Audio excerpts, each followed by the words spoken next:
Тез ұйықтаудың жолы. Ұйқыңыз келмейінше өзіңізді қинап ұйқы шақырмаңыз. Ұйқы бір сәт бәрін ұмыту, ағзаны тынықтыру. Сондықтан өзіңізді қинап ұйқыға кету демалу қағидасына қайшы. Қарапайым ғана тәсіл. Ұйықтар алдында терең тыныс алыңыз. Ештеңе ойламай, тек өз деміңізді тыңдаңыз. Бұл техниканы тыныштықта жасаңыз. Егер өткен күнге өкініп, келер күнге алаңдап жатсаңыз, бұл тәсілді жүйелеу мүмкін емес.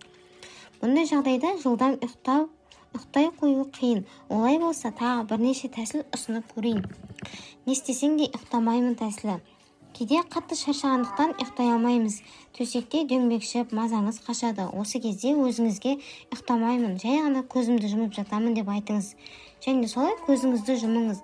Бұлай жасаған 10 адамның 9-ы қалай ұйықтап кеткенді байқамай қалады екен. Сіз де осылай жасап көріңіз. Қағазға қалдыру тәсілі. Бұл тәсілді